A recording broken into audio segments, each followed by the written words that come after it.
Welcome back to our Bible summary journey. Today's episode of the series is from Genesis chapter 34.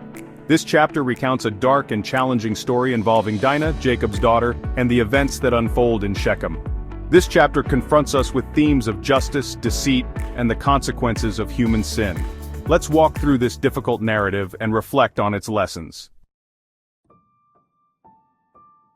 Dinah, the daughter of Jacob and Leah, goes out to visit the women of the land. However, she is seen by Shechem, the son of Hamor, a Hivite prince, who takes her and violates her.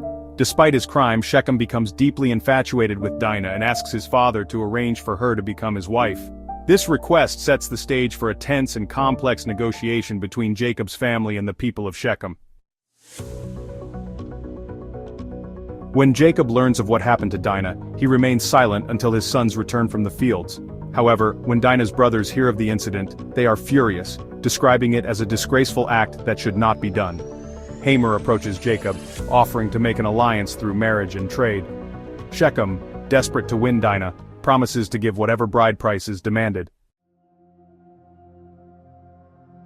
Dinah's brothers Simeon and Levi devise a deceitful plan. They tell Hamor and Shechem that they can only agree to the marriage if all the men of Shechem are circumcised, saying, "We cannot give our sister to a man who is uncircumcised."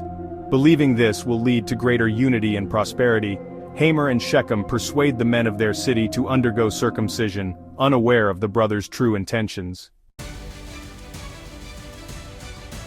On the third day, while the men of Shechem are still recovering, Simeon and Levi take swords and attack the city. They kill all the males, including Hamor and Shechem, and rescue Dinah from Shechem's house. Jacob's other sons join in the aftermath, seizing livestock, wealth, women and children. Their actions leave the city utterly desolate.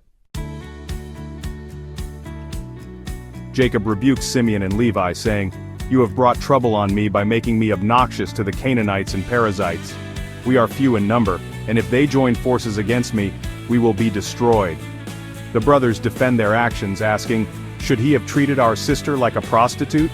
Their response reveals their deep sense of justice for Dinah, but also underscores the consequences of their excessive vengeance. Genesis 34 is a sobering chapter that highlights the destructive consequences of sin, deceit, and unchecked anger.